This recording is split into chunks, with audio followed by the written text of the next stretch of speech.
Jail خانے میں. ٹھیک ہے, جن کے ہم ماننے والے ہیں, جن کی فقہ کے ماننے والے تو سب رسول اللہ صلی اللہ علیہ وسلم کے ہیں, رسول اللہ صلی اللہ علیہ وسلم کے خالق و پروردگار کے ہیں, جس نے تمام بنی نوع انسان کو پیدا کیا.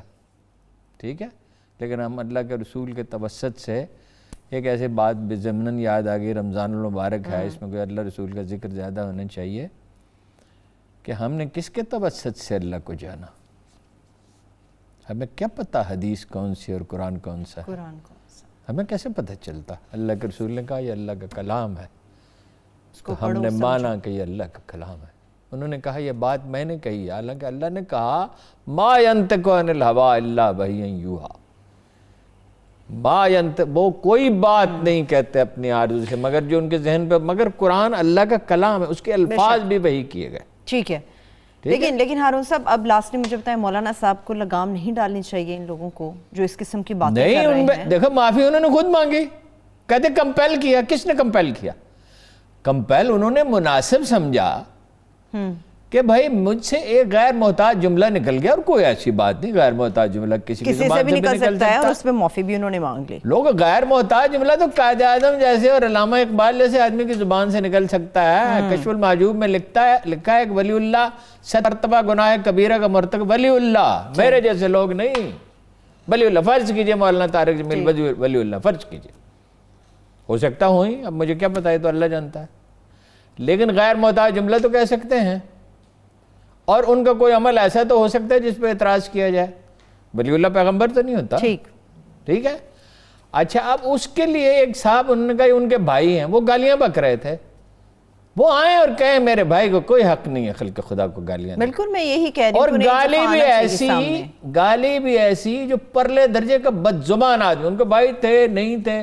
آج کل ایک تو سوشل میڈیا پہ یہی پتہ کرنا مشکل ہے کہ جیلی ہے, بھائی ہوں, کزن ہوں, جھوٹ بہت زیادہ دور کے بولنے والے ہوں, یا یہ منہ بولے بھائی ہوں, یا کچھ ہوں. مولانا طارق جمیل کو انہیں منع کرنا چاہیے, اور مولانا طارق جمیل کو ایک بات معلوم ہونی چاہیے, خوف ایک ایسا ویپن ہے جو بہت سیلیکٹیولی یوز کیا جاتا ہے. صحیح ہے. جب کوئی آدمی کسی کو بالکل دیوار سے لگانے کی کوشش کرتا ہے تو اس کا نتیجہ اچھا نہیں ہوتا, اور اس دنیا کے فیصلے خدا نے انسانوں کی تقدیر انسانوں کے ہاتھ میں نہیں دی ہے. اگر وہ ڈرانا چاہتے تو ڈرا کے دیکھ لیں.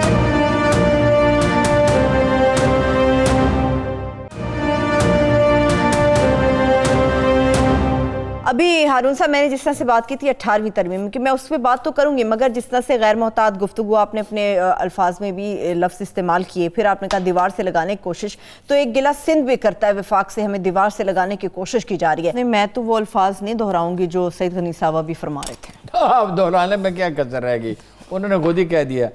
بات یہ ہے کہ تم ہوتے کون ہو. اب جوابوں کو کہے کہ سید غنی صاحب تم ہوتے کون ہو, تو یہ بھی نامناسب ہی ہوگا نا. ویسے تو مطلب یہ ہے کہ جو آدمی یہ کہے گا اس کو کہا جائے بھائی وہ وزیر اعظم پاکستان ہے, وہ یہ ہوتے ہیں, اور وزیر اعظم پاکستان ہوتے ہیں.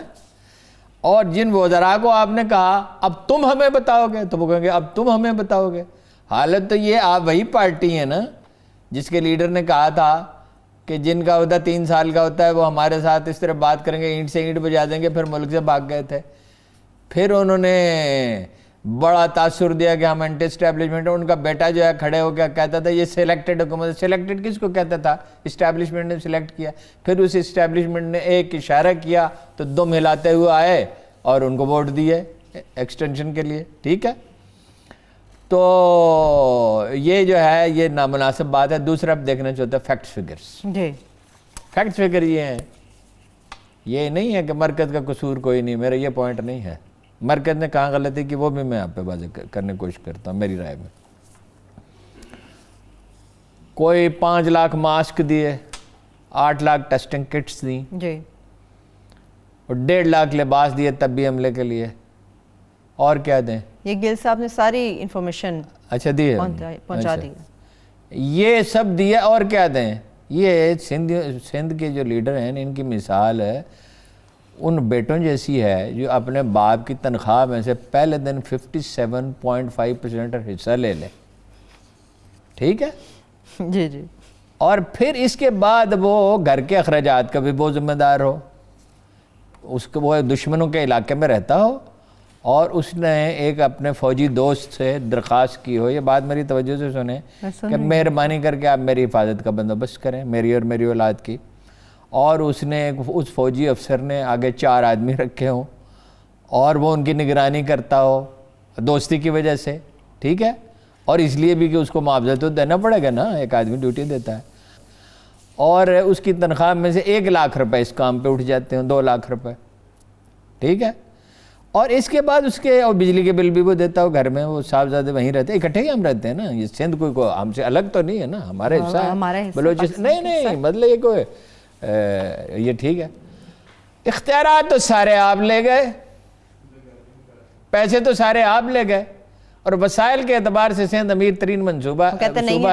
نہیں, جو غلط بیانی کرتے ہیں تو فیکٹس اینڈ فگر سے ثابت کیا جا سکتا ہے.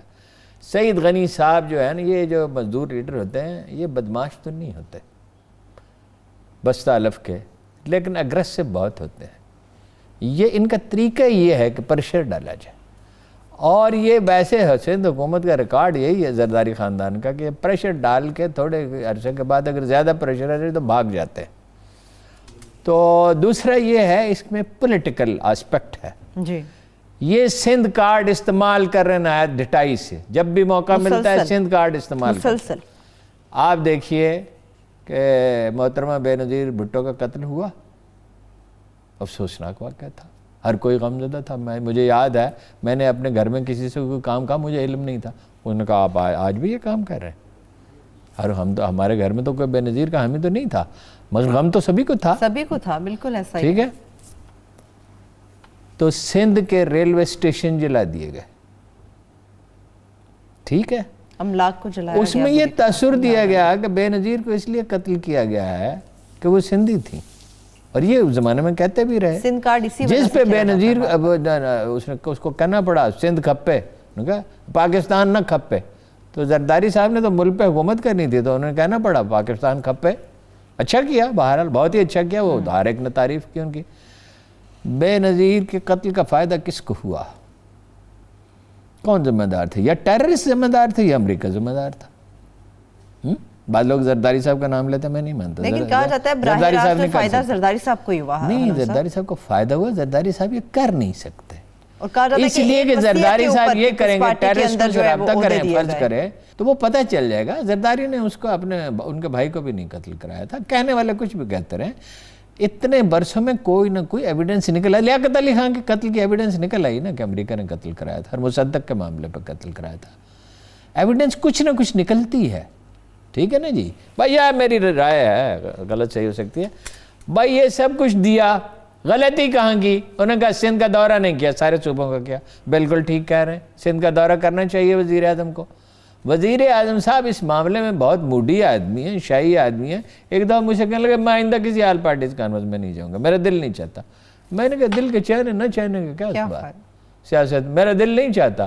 جس کا دل نہیں چاہتا وہ نجی زندگی گزارتا ہے, وہ اجتماعی زندگی نہیں, وہ سیاسی زندگی نہیں گزارتا. دوسرا انہوں نے کہا کہ ہوائی جہاز بھیجیں, یہاں ٹڈی دل ہے, خط لکھا ہے.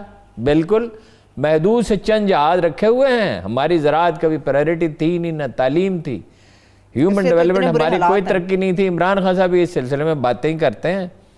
پختونخوا میں ان کا ریکارڈ اچھا تھا, اس لیے ان کو 33 کی بجائے 65 سیٹیں مل گئیں, تقریباً 100% زیادہ. اچھا سیٹوں پہ بھی آؤں گے, ایک بریک کی طرف بڑھنا بھی ہارون صاحب. سندھ انہیں جانا چاہیے, دورہ کرنا چاہیے, بالکل ٹھیک بات. اور ٹڈی دل کے سپرے کے لیے جہاز دینا چاہیے, یہ بالکل ٹھیک ہے. ایک بریک کی طرف بڑھتے ہیں, بریک سے واپس آئیں گے. جو شدید قسم کے الزامات لگائے گئے ہیں پرائم منسٹر عمران خان صاحب پہ, اس سے متعلق میں بات کروں گی, مگر اس کے ساتھ ساتھ 18ویں ترمیم سے متعلق خاص طور پر گفتگو کریں گے. ہمارے ساتھ رہیے.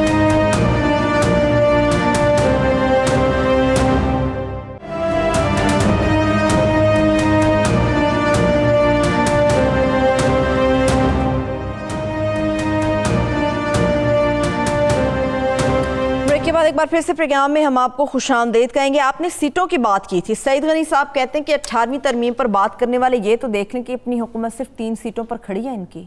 اکثریت تو ہے نہیں, 18ویں ترمیم کیا کریں گے؟ نہیں وہ تو ٹھیک ہے, صحیح کہتے ہیں, بڑی مشکل ہے.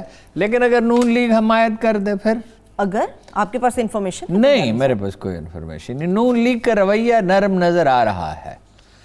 ویسے یہ ہے کہ اس میں کچھ لوگوں کے خیال میں نرم ہے, اور لیکن دوسری طرف اس کو دھمکیاں بھی دیکھ رہے ہیں شیخ رشید صاحب. اب شیخ رشید صاحب تو مطلب اسلام آباد میں ذہنی طور پہ کم رہتے ہیں, پنڈی میں زیادہ رہتے ہیں, ٹھیک ہے نا, تو وہ تو سمجھتے ہیں. مگر بعض بودرا جس طرح انسسٹ کر رہے ہیں, یعنی کوئی بحث غیر ضروری نہیں ہوتی سیاست میں, ہائپوتھیسس پہ بحث نہیں ہوتی.